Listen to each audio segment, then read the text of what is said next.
हिंदू पौराणिक कथाओं में सबसे अधिक पूजनीय देवताओं में से एक भगवान कृष्ण का निधन एक ऐसी कहानी है जो त्रासदी और पारलौकिकता दोनों से भरपूर है। प्राचीन ग्रंथों के अनुसार कृष्ण का निधन प्रभास पाटन तीर्थम में हिरण नदी के पास शांत वनों में हुआ था। ध्यान के अपने अंतिम क्षणों में कृष्ण ने अपने दिव्य स्वरूप को मूर्त रूप देते हुए भाग्य के प्रकट होने को अत्यंत अनुग्रह के साथ स्वीकार किया। यहीं पर एक दुखद गलतफहमी हुई। जरा नामक एक शिकारी ने कृष्ण के पैर को हिरण का पैर समझकर अनजाने में दिव्य प्राणी पर घातक घाव कर दिया। गंभीर परिणामों के बावजूद कृष्ण ने अपनी बुद्धिमत्ता से जरा को आश्वस्त किया कि उसके कार्यों पर शोक नहीं किया जाना चाहिए, क्योंकि वे कर्म की ब्रह्मांडीय संरचना का एक हिस्सा थे।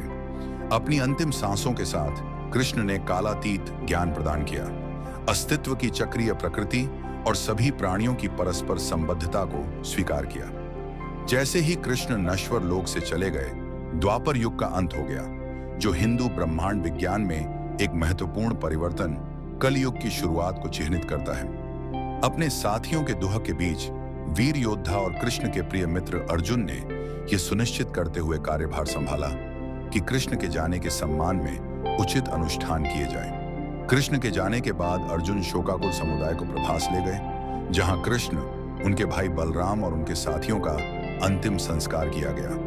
कृष्ण के चले जाने के बाद पूरे देश में शोक और उथल-पुथल की भावना फैल गई। अर्जुन ने आसन्न आपदा को भांपते हुए द्वारका के नागरिकों से शहर खाली करने का आग्रह किया और भविष्यवाणी की कि शहर समुद्र में डूब जाएगा।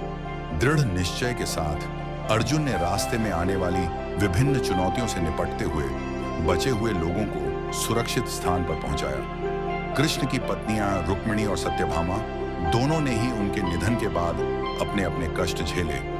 रुक्मिणी ने दुख से अभिभूत होकर अपना जीवन समाप्त करने का निर्णय लिया, जबकि सत्यभामा ने कठोर तपस्या करके सांत्वना प्राप्त की।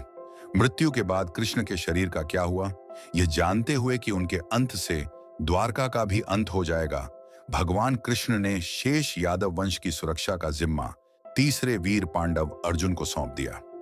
ये अर्जुन ही थे जिन्होंने सबसे पहले कृष्ण के पार्थिव अवशेषों की खोज की थी।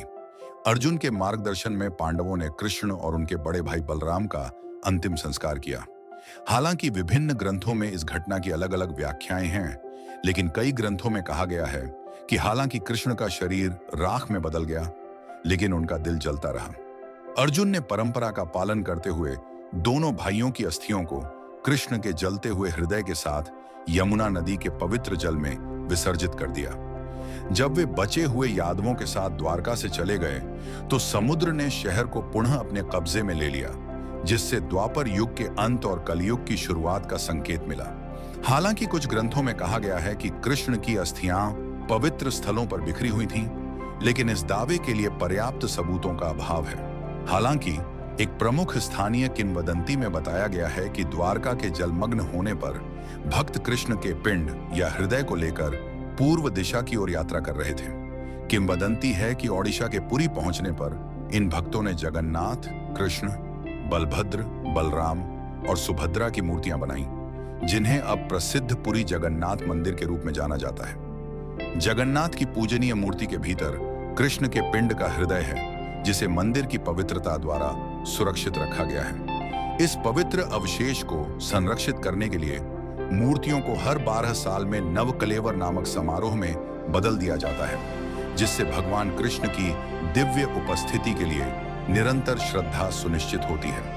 संक्षेप में, भगवान कृष्ण के देहावसान ने हिंदू पौराणिक कथाओं पर एक अमिट छाप छोड़ी, जो ज्ञान, करुणा और भाग्य को स्वीकार करने की उनकी शिक्षाओं से पीढ़ियों को प्रेरित करती रही। हालांकि उनका भौतिक रूप चला गया, लेकिन उनकी आत्मा जीवित है। दुनिया भर के भक्त उन्हें पूजते हैं और उनकी विरासत युगों युगों से आध्यात्मिक साधकों के मार्ग को रोशन करती रही है।